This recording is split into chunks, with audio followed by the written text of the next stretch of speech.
And 2 days later, we were outside of his practice zone.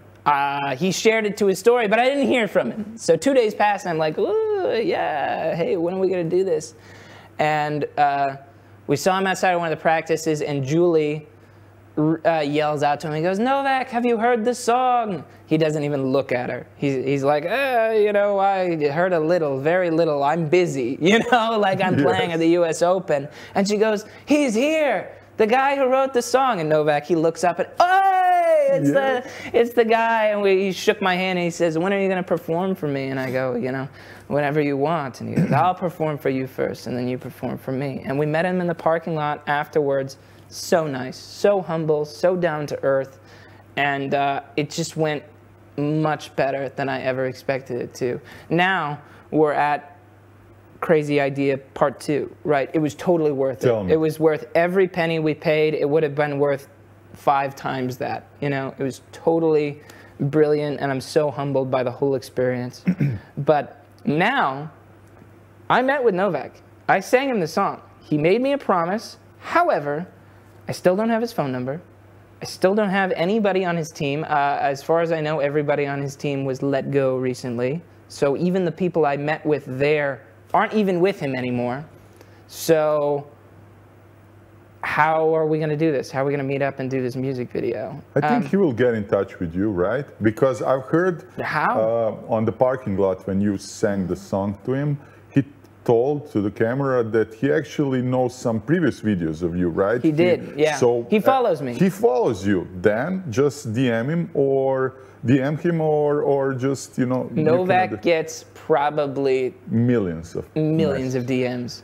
I have DM'd him. Maybe Sasha has some other connection. Nope. No, Sasha didn't have a connection before. He reached out to Julie, like cold called her, basically. You know, we will do a short clip from this podcast and and do a reel and take Novak and say, Novak, I am ready. Please, you promised, you won the US Open, Justus is ready, let's make a music video, right? Yeah. Okay. We need that. That was basically a plan. I was like, I need to make another video, another viral video, reaching out to Novak saying, all right, it's time. It's time to make good on this. And then, of course, it will reach him again, just like it did before. Yeah, I think it will work out. Yeah. If he follows you, definitely, why not? And Novak is always up to these good ideas. In the past, he responded well to some similar ideas, so I think it will work out well. I agree. Sasha has been, my manager has been really poking me on it. He's like, you just wait until you do that music video with Novak. And I'm like, like, you sure? Okay, Sinke has a number of his managers, so he will... Oh, perfect. Okay. There we go. Okay, because we were also talking with his manager and all the other guys around him that he comes to the podcast. To the podcast. So, yeah, so, okay.